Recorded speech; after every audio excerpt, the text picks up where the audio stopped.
देखिए हम क्लास 12 का आज चैप्टर स्टार्ट करने वाले हैं वेक्टर अलजेब्रा। तो क्या होता है वेक्टर अलजेब्रा, मैं आपको सारा बताने वाला हूँ। सबसे पहले बात आती है क्या होता है वेक्टर। ठीक है, तो मैं तो समझाता हूँ आपको।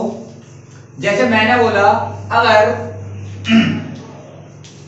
मैंने लिखा कोई वेक्टर कब बनता है, जब उसके अंदर स्केलर क्वांटिटी होनी चाहिए,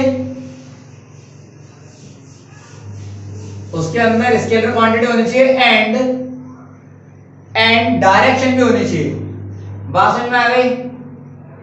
क्लियर मेरी बात? जैसे मैंने बोला 30 किलोमीटर, तो 30 इज अ मैग्नीट्यूड, सही है। किलोमीटर कहां पर, अब मैं डायरेक्शन लिखी नॉर्थ, सही है। 30 किलोमीटर नॉर्थ की तरफ वो जा रहा है, तो इस चीज को मैं बोलूंगा ये मेरी पूरी की पूरी क्वांटिटी जो वेक्टर क्वांटिटी है। यानी मैं जो भी इसको बोलूं, सपोज मैंने लिखा कि ए के ऊपर मैंने तीर लगाया, ये तीर बीच का निशान लग रहा है, तो ए वेक्टर के ऊपर तीर लगाना इज कॉल्ड वेक्टर क्वांटिटी। तो ये हो गया 30 किलोमीटर नॉर्थ। बात समझ में आ रही है? जैसे मैं आपको समझाता हूं, मेरी बात समझो। जैसे मैंने बोला अगर 10 केजी लिखा मैंने इसके अंदर, तो इसके अंदर बहुत मैग्नीट्यूड है ओनली। ये 10 किलो जो है वो मैग्नीट्यूड है। बात समझ में आ रही है? यानी स्केलर क्वांटिटी है ओनली। इसके अंदर हमारी वेक्टर क्वांटिटी इन्वॉल्व ही नहीं है। बात समझ में आ रही है? मेरी बात समझ में आ रही है? तो ये हमारा जो हुआ मैग्नीट्यूड हुआ ओनली, तो ये इसे हम इसे हम स्केलर क्वांटिटी बोलेंगे, वेक्टर क्वांटिटी नहीं। बात समझ में आ रही है? इसे बोल सकते हैं। क्लियर है मेरी बात? जैसे देखो मेरी बात समझो, क्या होता है स्केलर क्वांटिटी और कैसे बनते हैं वेक्टर, मेरी बात समझो। जैसे मैंने बोला ये आपका, आप पहले इनिशियल पॉइंट ए पर थे, क्लियर है, यहां पर आप खड़े थे, फिर आप चलते चलते चलते चलते आगे बी पॉइंट तक चलते हुए गए। ये लो भाई बी, तो मैंने कहा ए से चलते हुए गए बी तक, तो ये ए बी मैंने जो बोला, ये जितना भी डिस्टेंस कवर करा that is called scalar. But मैंने कहा ए से बी इस डायरेक्शन में आप गए हो, ए से बी की डायरेक्शन में गए हो, बी से ए की डायरेक्शन में आए हो, ये डायरेक्शन भी मैंने साथ में लगाई, तो इसके भी कुछ ना कुछ पॉइंट रहे होंगे और इसके भी कुछ ना कुछ पॉइंट रहे होंगे। मैं पॉइंट के नाम लिख लेता हूं। जैसे मैंने बोला 2 3 4 x1 y1 z1, मैंने इसको बोला 6 4 10 x2 y2 z2।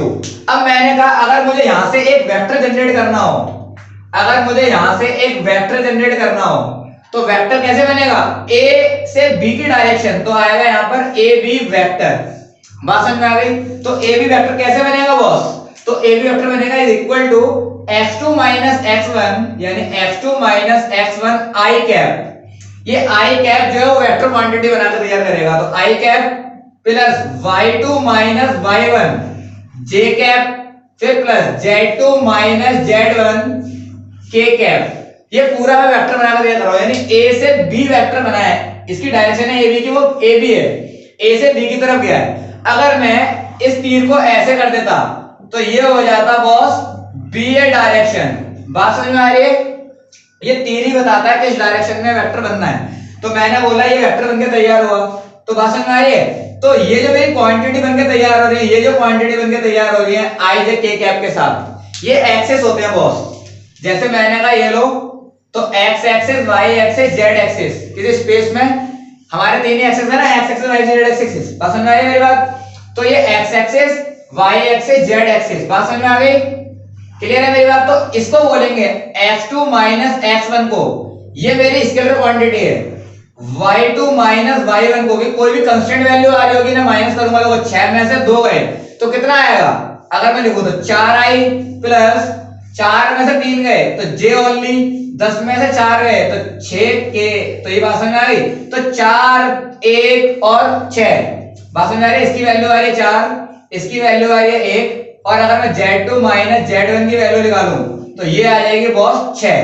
तो ये जो मेरी क्वांटिटी आ रही है, इस क्वांटिटी को बोला जाता है स्केलर क्वांटिटी।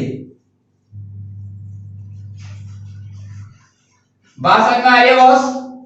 क्लियर है मेरी बात? तो ये जो मेरी हो जाएगी वो हो जाएगी स्केलर क्वांटिटी। क्लियर है मेरी बात? पक्का? और अगर मैं इनके साथ i cap, j cap, k cap लगाता हूं तो मेरी वेक्टर क्वांटिटी बोली जाती है। अगर मैं इनके साथ i और j और k लगा दूं, यानी 4i j k कैप लगा दो, तो मेरी वेक्टर क्वांटिटी बन जाएगी, यानी एक वेक्टर बनके तैयार हो जाएगा। तो बोलो दोनों बात समझ में आ रही है? अभी मैं आपको बताने वाला हूं, देखो किसी वेक्टर जो मैंने वेक्टर बनाकर तैयार करा, ये ए बी वेक्टर मैंने बनाकर तैयार करा। अगर आपको इस ए बी वेक्टर का आपको निकालना हो मैग्नीट्यूड, तो मैग्नीट्यूड निकालने का तरीका होता है दोनों तरफ मोड कर देते हैं हम। ये मोड वाले सिंबल को क्या बोलते हैं? मैग्नीट्यूड। बात समझ में आ गई? मैग्नीट्यूड बात समझ में आ रही है? तो क्या होता है फॉर्मूला बॉस? अंडर रूट लगाओगे पहले आप, coefficient of I, coefficient of J, coefficient of के, इनका स्क्वायर भी करोगे सम भी करोगे तो क्या आएगा? देखो 4 का square coefficient of x plus coefficient of y coefficient of z, बोलो मतलब i j k, यस और नो? तो यहां पर क्या हो जाएगा बॉस? तो यहां पर आ जाएगा 4 चौक 16, एक एकम एक और 6 छक 36, जोड़ो इन्हें कितना आएगा? तो ये हो गया 17 और 36, कितना हो गया? 6 7 13 और ये हो गया 5। तो under root 53 is a magnitude of A B, ये मैग्नीट्यूड ऑफ ए बी है। बात समझ में आ गई? क्लियर हो रही मेरी बात? तो इसको मैग्नीट्यूड बोलते हैं। निकालने का तरीका समझ में आया? अब यहाँ पर एक और चीज बनती है जो आपको समझने, पहले इसको रफ कर लो, फिर मैं आपको सारे फॉर्मूले सारी चीजें बताने वाला हूँ आज पूरे इंट्रोडक्शन के अंदर। क्लियर है मेरी बात? रफ कर दो। देखो अब आगे अगर आपसे पूछा जाए कि कोई यूनिट वेक्टर क्या होता है, तो देखो यूनिट वेक्टर की बात समझो। क्या होता है यूनिट वेक्टर? कोई वेक्टर दे रखा है, ए वेक्टर, कोई मुझे वेक्टर बता दो, जैसे मैंने लिख लिया suppose 2i plus 3j plus 4k, मैंने ये ले लिया एक वेक्टर और मुझे इसको बनाना है यूनिट वेक्टर। तो यूनिट वेक्टर बनाने का फॉर्मूला होता है, यूनिट वेक्टर बनाने का फॉर्मूला होता है क्या? जो वेक्टर है वो अपॉन में डिवाइड करवा दो उसी वेक्टर के मैग्नीट्यूड से, और यूनिट वेक्टर को रिप्रेजेंट किया जाता है बॉस, जिस वेक्टर को यूनिट वेक्टर बनाना उसी के ऊपर लग जाती है कैप, यानी ए कैप को क्या बोला जाता है? Unit vector. ये टकला है, इसके ऊपर एक मैंने कैप लगा दी तो बन गया यूनिट वेक्टर। तो जिस वेक्टर को यूनिट वेक्टर बनाना है उसी वेक्टर को उसके मैग्नीट्यूड से डिवाइड करा दोगे तो आपको क्या मिल जाएगा? Unit vector. और क्या बनेगा देखो, अगर बना के दिखाऊं यहां पर, तो ये बनेगा boss 2i 3j 4k magnitude 2 दूनी 4 3 3 9 4 16, स्क्वायरिंग कर दी, ऐड भी कर दी, कितना हो गया दोस्त boss? 25 4 29। Result is 2y under root 29i plus 3y under root 29j 4y under root 29k। ये जो आपका वेक्टर बन के तैयार हुआ वो a कैप है, ये जो है वो क्या है? a cap. अब एक प्रॉपर्टी सुनो इसकी क्या है? तो प्रॉपर्टी होती है बॉस इसकी कि अगर जब भी आप किसी यूनिट वेक्टर का मैग्नीट्यूड निकालेंगे तो आंसर आएगा 1। अगर आपका आंसर 1 आ गया है यूनिट वेक्टर का तो आप समझ जाएंगे कि जो आपने वेक्टर यूनिट वेक्टर बनाया वो परफेक्ट सही है, उसे कोई भी काटने वाला नहीं है। चलो मैं चेक करके दिखा देता हूं। तो अगर आपने इसका मैग्नीट्यूड निकाला तो चलो निकाल के चेक करते हैं। आओ तो देखो अंडर रूट अगेन 2 बट्टे अंडर रूट 29 पूरे का होल स्क्वायर, 3 बट्टे अंडर रूट 29 इस पूरे का भी होल स्क्वायर, फिर 4 बट्टे अंडर रूट 29 इस पूरे का भी स्क्वायर। तो कितना आ जाएगा बॉस? 4 बट्टे 29 स्क्वायर से कट गया रूट, 3 3 9 स्क्वायर से कट गया रूट, 4 का 16 स्क्वायर से कट गया रूट। सबको जोड़ा तो कितना आ जाएगा बॉस? ऊपर भी 29 नीचे भी 29, काट दिया तो आंसर आ गया 1, और 1 का रूट कितना होता है? 1 आ गया। देखो यानी प्रॉपर्टी क्या है यूनिट वेक्टर की कि यूनिट वेक्टर का मैग्नीट्यूड जो होता है वो होता है 1। अगर आपका इसका मैग्नीट्यूड 1 आ गया तो it's called a unit vector. और यूनिट वेक्टर निकालने का फॉर्मूला क्या होता है? जो वेक्टर को यूनिट वेक्टर बनाना है उसी को उसके मैग्नीट्यूड से डिवाइड करवा दोगे तो आपको वो वेक्टर यूनिट वेक्टर बनके तैयार हो जाएगा। बात समझ में आ गई? फटाफट से इसका फोटो लो और देखो अब मैं आपको बनाने वाला हूं ट्रायंगल लॉ। अब ट्रायंगल लॉ क्या होता है? ठीक है समझो। और ट्रायंगल लॉ तो बहुत ही सिंपल है। जैसे मैंने बोला एक मैंने ट्रायंगल बना के तैयार करा, सही है, एक ट्रायंगल बना के तैयार करा। इस ट्रायंगल का नाम लिखा मैंने ए बी सी। ए से बी की डायरेक्शन है, मैंने इसको ए वेक्टर बोल दिया। फिर बी से सी की डायरेक्शन है, इसको मैंने बी वेक्टर बोल दिया। देखो ये यूं जा रहा था, यूं मुड़ के यूं चला गया, डायरेक्शन दोनों की सेम चल रही है, यस और नो? अब ये डायरेक्शन है, ये दुनिया से अलग, ये यूं जा रहा है, आगे से ये यूं गया, ये यूं गया, टक्कर हो गई। बस समझ में आ रही है? यानी दो वेक्टरों की डायरेक्शन सेम है और तीसरा वाला जो हमारा वेक्टर बनके तैयार हो रहा है यानी ए सी, उसकी डायरेक्शन चेंज हो गई। तो होता क्या है प्रॉपर्टी दोस्त? प्रॉपर्टी समझो। तो प्रॉपर्टी होती है ट्रायंगल लॉ की, किसकी? Triangle law. क्या होता है ट्रायंगल लॉ? जिनकी सेम डायरेक्शन है उन वेक्टर को ऐड कर दिया जाता है, तो क्या हो जाएगा A vector plus B vector. जिनकी डायरेक्शन सेम चलते जा रही है, ये यूं गया फिर यूं ही मुड़ेगा, तो दोनों की डायरेक्शन सेम चलती जा रही है, तो इन दोनों को ऐड कर दोगे और इक्वल हो जाएगा जो अपोजिट डायरेक्शन का वेक्टर है। तो अपोजिट वाला कौन है? ए सी। तो इसको हमने क्या माना? इसको माना हमने सी वेक्टर। तो ये आ जाएगा A vector plus B vector is equal to C vector is called a triangle law. ये ट्रायंगल लॉ होता है। बात समझ में आ गई? दो वेक्टर आपको पैरेलल करने हैं, दो वेक्टरों को आपको पैरेलल बनाना है, यानी एक वेक्टर ये जा रहा है, दूसरा वेक्टर ये जा रहा है, सही है? ये ए वेक्टर है, ये बी वेक्टर है, इन दोनों वेक्टरों को आपको क्या करना है? पैरेलल वेक्टर बनाना है। तो पैरेलल वेक्टर बनाने का मतलब क्या होता है?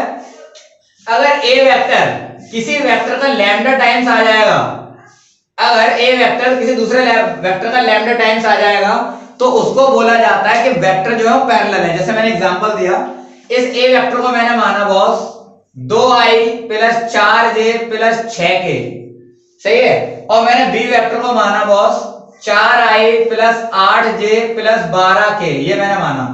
अब आपको बोला गया क्या ये दोनों वेक्टर आपस में पैरेलल हैं? पूछा गया था, तो मैंने कहा चलो करके देख लेते हैं। तो मैंने ले लिया दोस्त बी वेक्टर, समझना, बी वेक्टर लिया मैंने। तो बी वेक्टर क्या है? 4i 8j 12k। इधर से दो कॉमन आ रहा है, दो कॉमन ले लो, तो क्या बचा? 2i 4j plus 6k। ये कैप लगाना मत भूलना बॉस, ये क्वांटिटीज होती हैं, अगर आपने नहीं लगाई स्टार्टिंग में आपसे स्लो स्लो बनेगी, धीरे धीरे बनेगी, बाद में आदत पड़ जाएगी। बहुत ही इजी चैप्टर है बी वेक्टर। तो कितना हो जाएगा? देखो B vector is equal to 2 times इस पूरे वेक्टर को, देखो इसकी शक्ल ए वेक्टर से मैच कर रही है, तो क्या हो जाएगा? A vector. तो मैंने क्या बोला? अगर कोई वेक्टर इन दोनों में से कोई वेक्टर किसी दूसरे वेक्टर का 2 टाइम्स है, तो गौर से देखा जाए तो देखो ये वाला बी वेक्टर जो है वो ए वेक्टर का 2 टाइम्स लग रहा था, तो मैंने क्या बोला? B vector is lambda times. तो मैंने देखो लैम्डा लिखा है यहाँ पर, लैम्डा कोई भी कांस्टेंट हो सकता है, तो लैम्डा से कोई भी कांस्टेंट हो सकता है लैम्डा। बात समझ में आ गई? तो कोई भी कांस्टेंट हो सकता है, 2 टाइम्स 3 टाइम्स 4 टाइम्स 5 टाइम्स, कुछ भी है ना। अगर वो उसी टाइम्स आता है तो आप बोलोगे given vector is parallel vector. तो इन्हें क्या बोला जाएगा बॉस? इन्हें बोला जाएगा पैरेलल वेक्टर। बात समझ में आ गई है क्या? ये पैरेलल वेक्टर की कंडीशन है कि दो वेक्टर पैरेलल कब होंगे? जब कोई वेक्टर दूसरे वेक्टर का लैम्डा टाइम्स हो जाएगा, तो उसको बोला जाता है पैरेलल वेक्टर। बात समझ में आ गई?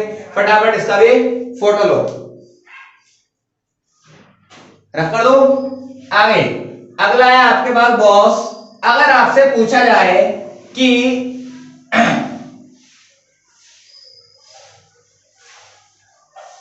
देखिए, अगर आपसे पूछा जाए कि दो वेक्टरों का एडिशन करके बताइए, एडिशन ऑफ 2 वेक्टर, दो वेक्टर का आपको एडिशन करने के लिए बोला जाए, तो एडिशन कैसे होता है समझ लो इस बात को भी। तो मैंने बोला बहुत ही सिंपल है, नाम इसका है अलजेब्रा, लेकिन वेक्टर अलजेब्रा है, अलजेब्रा नहीं। तो अलजेब्रा में कैसे जोड़ते हैं अपन? वैसे यहां जुड़ेगा, बस तरीका थोड़ा सा अलग होगा। वो क्या होगा? आई कैप जे कैप के कैप आ रही होंगी खोपड़ियों पे, बस समझ आइए, बाकी सारा सेम है। तो ए वेक्टर मैंने बोला, ये लिखा मैंने 2i 3j प्लस 4k, है ना। बी वेक्टर लिखा मैंने, कोई भी माइनस का भी ले सकते हो, चलो माइनस का 4i माइनस का 6j प्लस का 8k, ये मैंने लिख दिया। दोनों वेक्टरों को आपको बोला गया एडिशन करो। एडिशन का मतलब बोलने का ए वेक्टर प्लस बी वेक्टर आप करके दिखाइए। तो मैंने क्या करा? लो भाई, नाउ ए वेक्टर प्लस बी वेक्टर। तो ए वेक्टर क्या है? 2i plus 3j plus 4k। लो भाई, प्लस ऐड करा मैंने, माइनस का 4i माइनस का 6j प्लस का 8k।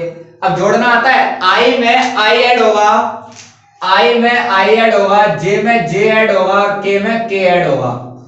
ऐसे करते थे हम अलजेब्रा में, x में x वाले, y में y वाले, z में z वाले, है ना, वही है काम। तो कितना हो जाएगा? 2 माइनस 4, तो प्लस माइनस माइनस माइनस का 2i, फिर प्लस माइनस माइनस माइनस का 3j plus plus plus 8 4 12k। तो it's called A plus B vector. ये हो गया सम ऑफ वेक्टर या एडिशन ऑफ वेक्टर। बात समझ में आ गई? अब सेम तरीके से आप सब्ट्रैक्शन भी कर सकते हो। सब्ट्रैक्शन भी करने का तरीका क्या है बॉस? सब्ट्रैक्शन ऑफ वेक्टर, ये भी आपका ऐसे ही होगा, जैसे हमने ऐड करा है वैसे ही हमारा लेस हो जाएगा। तो ए वेक्टर माइनस बी वेक्टर, ए वेक्टर लिखोगे, यहां माइनस लगाओगे, पूरा बी वेक्टर निशान चेंज हो जाएंगे क्योंकि आगे माइनस है, सबके निशान हो जाएंगे। तो क्या हो जाएगा देखो, 2i 3j 4k minus 4i minus 6j plus का 8k, ब्रैकेट से बाहर निकालो, 2i 3j 4k minus minus plus का 4i प्लस का 6j माइनस का 8k। अब दोबारा कर दो सेम काम, 2 में 4 जोड़ दिया कितना आ जाएगा 6i, 3 में 6 जोड़ दिया 9j, 4 में से 8 गए तो माइनस का 8 सॉरी माइनस का 4k, क्योंकि बड़े क्या है माइनस का निशान है। ये आपका आंसर हो जाएगा। बताओ कोई डाउट है क्या? क्लियर है मेरी बात? तो ये हो गया सब्ट्रैक्शन। अब बात आती है कि मल्टीप्लिकेशन कैसे होगा। तो मल्टीप्लिकेशन की जब बात आती है तो उसके अंदर दो काम करने पड़ते हैं हमारे, दो प्रोडक्ट होते हैं, एक डॉट प्रोडक्ट एक क्रॉस प्रोडक्ट। तो इनको मैं आपको सिखाऊंगा जैसे ही कंडीशन आएगी। बाकी एक कंडीशन के लिए आप तरीका सुन लो मेरी बात।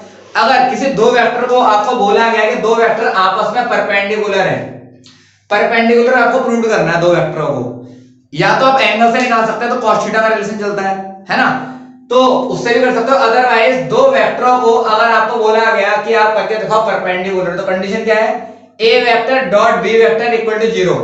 अगर दोनों वेक्टरों का डॉट प्रोडक्ट 0 के बराबर आ जाता है तो इसका मतलब वो दोनों वेक्टर जो थे वो परपेंडिकुलर थे। बात समझ में आ गई? अब 0 कहां पर होती है वैल्यू cos 90 पर, तो cos 90 की अगर वैल्यू आपकी आ गई तो आप भी बोल सकते हो वो वेक्टर भी परपेंडिकुलर है। तो अगर एंगल के कॉन्सेप्ट से लेके जाओगे तो cos थीटा का एंगल निकालने का फॉर्मूला होता है a vector plus b, a vector dot b vector upon में a वेक्टर का मैग्नीट्यूड इनटू में b वेक्टर का मैग्नीट्यूड। सही है? ये फॉर्मूला होता है, भार होता है मॉडुलस।